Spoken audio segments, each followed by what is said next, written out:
So we have talked a lot about what digestion looks like in a perfect world, but let's also take a look at when things are not going quite right. So first up, we have IBS, irritable bowel syndrome. This is a functional disorder of the gut-brain interaction. I see clients diagnosed with this a lot. So it mainly affects your large intestine. Symptoms can be changes in gut motility, so that's how fast food and bacteria are moving throughout your digestive tract, bloating, irregular bowel movements, and abdominal pain. There are three main types: IBS-D, which is mainly diarrhea, IBS-C, mainly constipation, and IBS-M for mixed constipation and diarrhea. And it can be caused by one or more issues with the gut-brain interaction, immune or inflammation processes, digestive function, and gut microbiome. So this is a common diagnosis, and usually I see clients that have been given a medication to help with either diarrhea or constipation, sometimes an antidepressant or anti-anxiety medication, and then told to follow the low FODMAP diet. And I think that there's so much more that we can do. So we're going to keep getting into this, but no, it's not just that. So it is generally diagnosed using the Rome 4 criteria, and this is defined as recurrent abdominal pain on average at least 1 day per week in the last 3 months. So it has links to 2 or more of the following: relating to defecation, a change in the frequency of stools, and a change in the form or appearance of stools. It also states that a person should fulfill these criteria for the last 3 months with symptom onset at least 6 months before diagnosis. There is no cure necessarily for IBS. However, when we look at those root causes that we just talked about in the last slide, there's so much that we can do around managing and improving that you can live symptom-free. Then moving on to SIBO, or small intestinal bacterial overgrowth. So interestingly, up to 70% of people that diagnosed with IBS actually have SIBO. So let's learn a little bit more about that. So we talked about the bacteria and the archaea being in the large intestine as your gut microbiome. The small intestine does not have too much in the way of bacteria or archaea.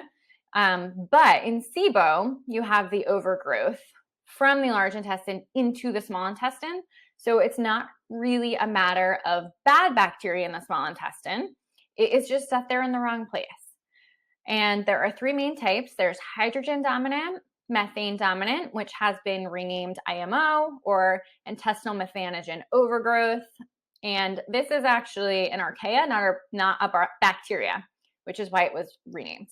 And then there's also hydrogen sulfide.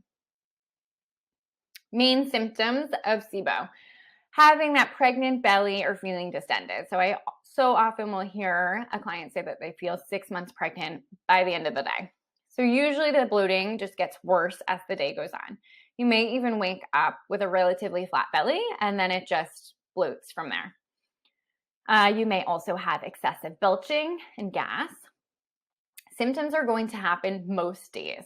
So it's not just like a once a week kind of thing, or every now and again. It's going to be happening most of the time. Irregular bowel movements, could be diarrhea, constipation, a mixture. And then with hydrogen sulfide, it is common to have sulfur-smelling gas.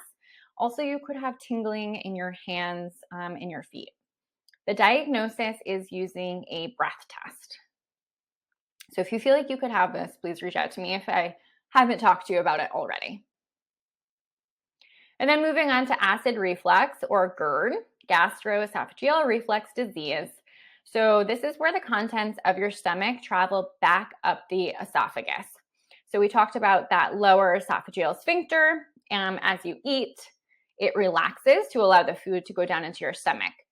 But with reflux, that could be inappropriately relaxing, so that the contents of your stomach are coming back up. And then if this is happening 2 or more times per week, it is called GERD. So symptoms could be heartburn, nausea, chest pain, pain when swallowing, bad breath, chronic cough, hoarse voice, or a sour or bitter taste in your mouth. Now let's talk about some gut invaders. So these are guys that like maybe in small amounts could be okay in your stomach or your intestine, but in larger amounts they are going to cause problems. So the first one is called H. pylori. It is a bacteria infection found in your stomach.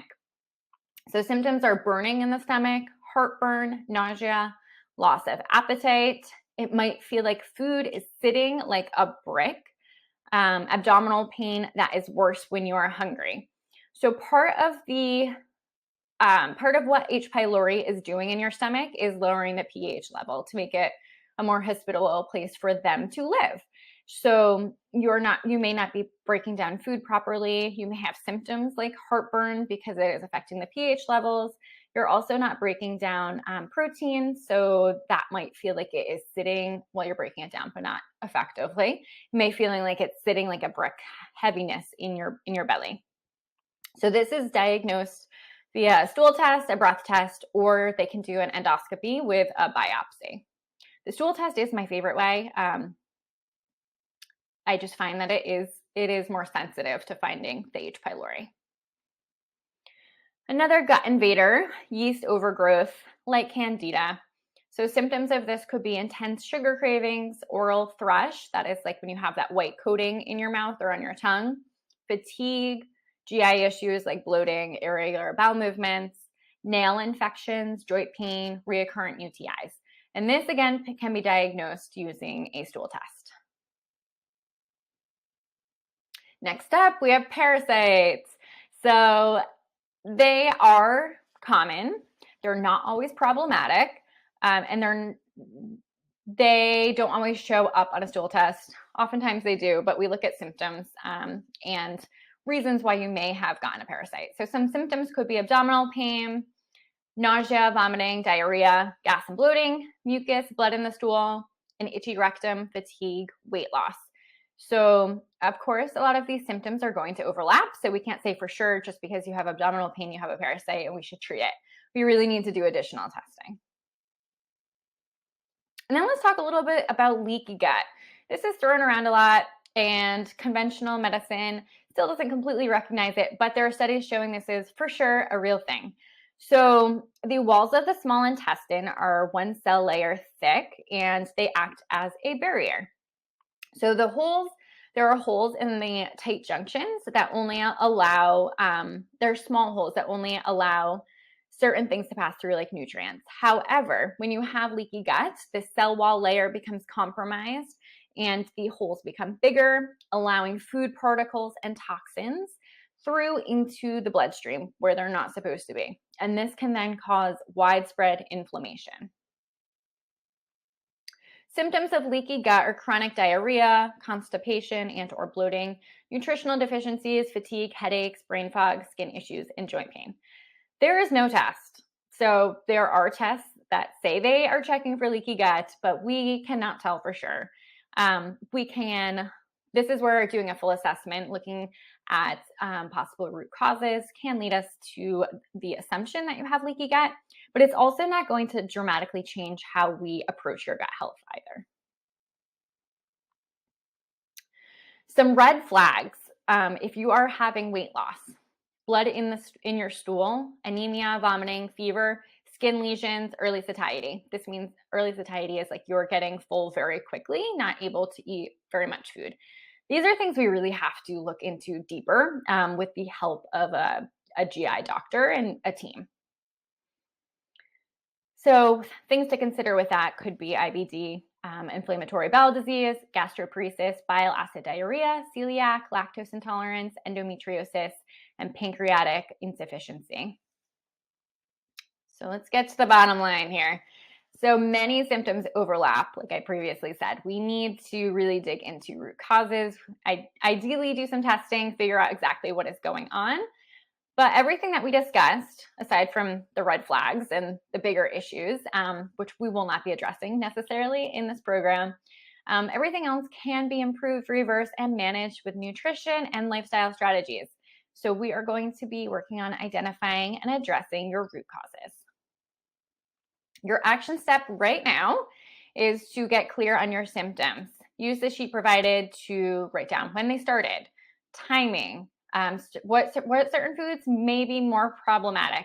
Really paying attention to your body and how it is reacting on a day-to-day basis, and thinking back to when these symptoms started, what was happening in your life at these points, being a detective in your own health history.